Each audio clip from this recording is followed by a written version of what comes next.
Hi, we are so excited today to be bringing you along on a design deep dive for the Westport Project. We've had a lot of interest from people who want a closer look at the design of this home, so we thought it would be a great opportunity to bring everybody involved together to go a little bit deeper, show you the specifics, and take you along for the ride in a more intimate way. I'm Eva Amurri. I am creative director of the Westport Project. I'm also a lifestyle influencer, a content creator, and now I'm super excited to be branching out into real estate. Over here, I have Anita. She is the lead designer at the Odell Group, and she has so many incredible ideas for this project. I'm really excited for her to take you along on that journey. And over here, I have Mary Odell. She is the architect at the Odell Group. And she has been tasked with the very challenging yet rewarding endeavor of making this home so amazingly beautiful, as well as smart and kind of wellness focused and eco-friendly. So this is not an easy task, but it's one that we are very excited to bring you along on because it has really been a labor of love. So if you have been waiting to get a firsthand look at the design of the Westport Project, now is your chance.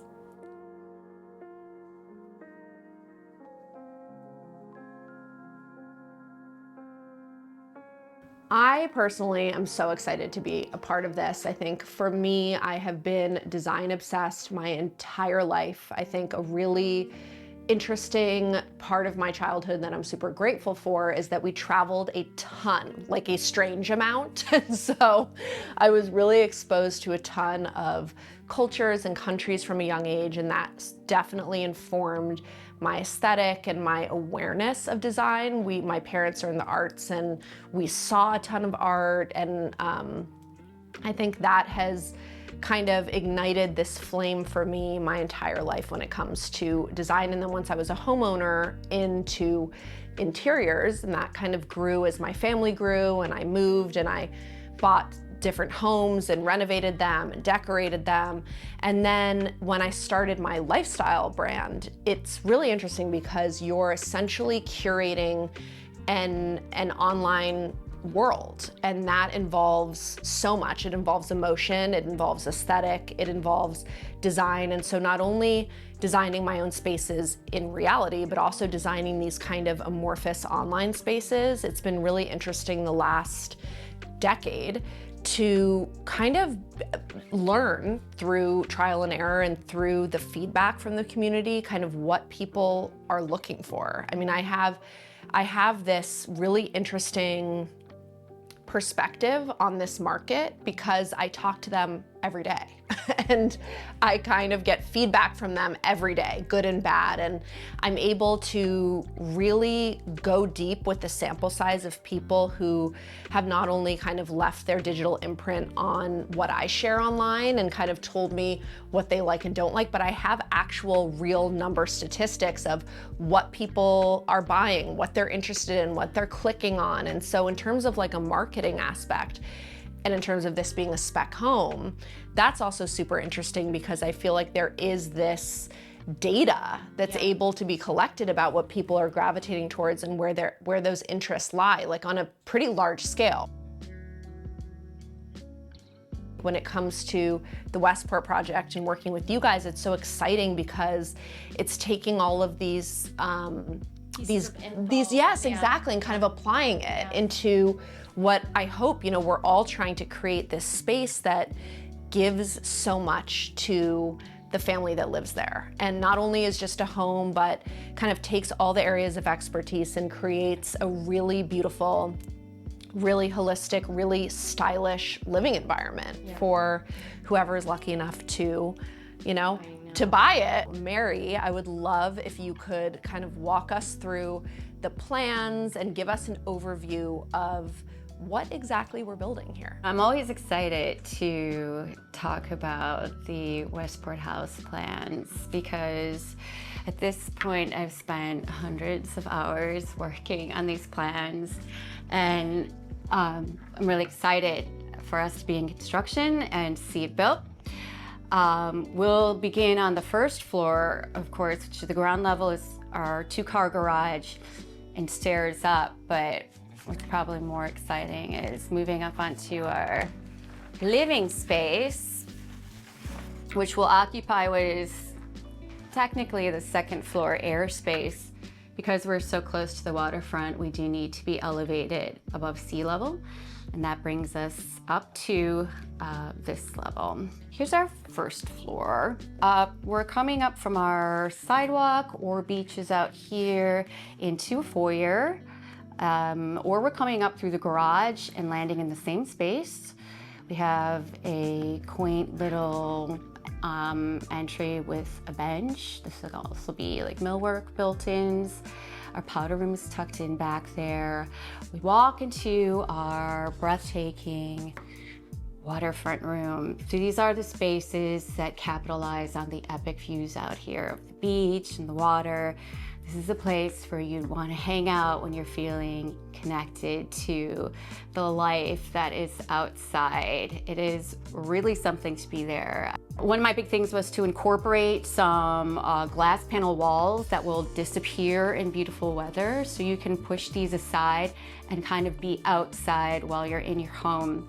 Waterfront room is probably more for our entertaining. That's why we have a wet bar over here. And our dining space it's like a hinge between kitchen and living room. And that actually leads up to private family room in the back of the property. This is a little bit disconnected from the front, although you still retain a visual, but I did want there to be a place in the home where you could escape the crowds out here and have something of a sanctuary to hang out in. This will have floor-to-ceiling glass windows.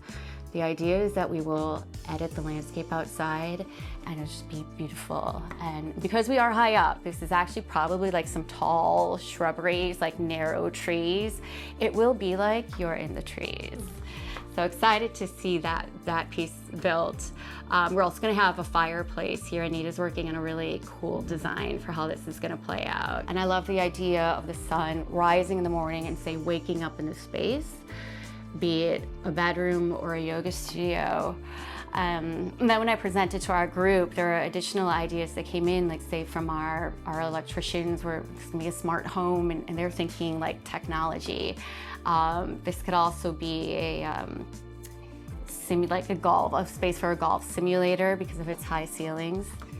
And it can also be a place for your nanny to stay. This is conceived as future potential primary suite if somebody should like to be on this floor and not up on the second tier. We come up into a central hallway, and up here we have the primary suite. This has the money views. Imagine waking up in your bed and looking out your window and seeing the beach. The bathroom is also adjacent to that bedroom and sees the same views.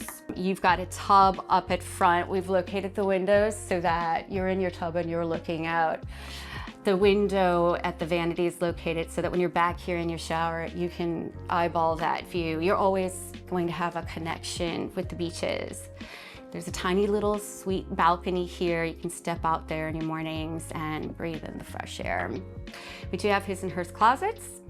And then the additional bedrooms roll up behind that. This is, we have 4 bedrooms on this floor, a bedroom on the first floor. That's also a playroom, a gym, a number of things. So this becomes a great home for a family.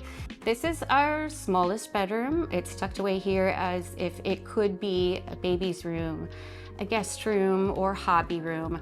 And then at the back of the house, taking the view of the rear yard, I have the other 2 bedrooms. One of them uses the hall bath, and this is actually a full bedroom suite with a larger room, can fit a king-size bed. It has a walk-in closet and an ensuite bath. Our laundry is tucked into the hall.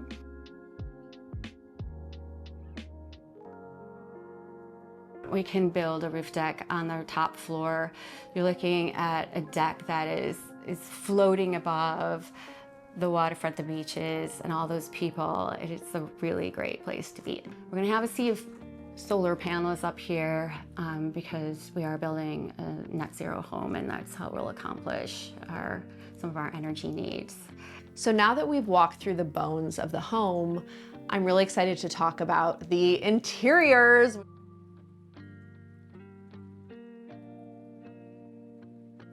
First of all, I think you and I have a gravitation to luxury, which is why like when we see things like all of this, we're like, that's it, sold. Right. So this is a beachfront home. We really want to capitalize on using materials that are found already in the earth, like things like the wood. I know you gravitated to a lot of these when you saw them. Natural, really elegant, really about the rawness of the material, but in an elevated way. Things that you find in the earth, we're just leveling them up. A lot of colors that you'll see naturally already in the earth, like these blues, sea glass, green, sand colors, wood tones, like everything like that we want to bring in. Give you these. Oh, right. The world of metals. Do you want these? So I feel like, yeah, and I think you'll want to see these too. I think the world of elegance calls for some kind of patina because it shows some things lived in. Yes. And it's not too polished. Yeah, but makes it feel like really elegant, elevated. Like again, those words come very old world. Yeah. Yeah. 100%. But we don't want it to feel traditional in that sense. Like we want to honor the New England style beach cottage home, but but we want to have very modern touches to it. So this is the way that we like to bring things in, with replicating those patinas and things that are just found in the earth. So and I'm completely like, I want to marry this. I know. I want this piece to be my side piece. Can we get like a zoomed in? Ooh. Yeah. I love it. That's the showcase. Yeah. My boyfriend. Yeah. I don't know what it is about, like I love this. I even love these together. I love these that you pulled, and obviously these aren't necessarily the exact samples, but just this as an idea, as a concept, it makes me feel, A, it screams luxury, B, it feels comfortable. And I think that's something that I always say to people. I've been in a lot of luxury spaces, just even, I was an actress for 15 years and, luxury hotels, etc. And I will say there is such a distinct difference between something being expensive and being inviting. Do you know what I mean? I couldn't have said that any better. And I feel like one thing about this community is it's a very discerning community when it comes to, it's not just wealth, it's not flashy wealth, right? And so I think that a home here, that a family here will feel comfortable in, needs to echo that as well. I'm excited too, you and I have been discussing hardware a lot, and we have a lot of really exciting ideas and plans for hardware. So, and for the closet spaces, and it helps, I think, to have women designing spaces and conceptualizing spaces because you said it. Yeah, I mean, you not only know what like a lady of the house would desire, but I think you also, and Mary, you and I can speak to this just in terms of the mom aspect too. It's like how to marry those two things. It's like, how do you marry the style with the convenience and make it realistic for a family? So that's something I know that all of us are looking out for, because I think we want obviously this to be elegant and elevated, but we also want people to feel comfortable and to feel like there was kind of no thought spared in the making and conceptualizing of this space. This is a home that could be for anyone. Yeah. And I'm really excited to take people along further on this journey and really show them what this will be as it comes to life, and we create, more content surrounding all of this. And when we go to these showrooms and pick things out, I'm so excited. And I'm really looking forward to bringing all of you along for that ride. I can't wait to just dive in and to see what all of this will become as we create somebody's dream home.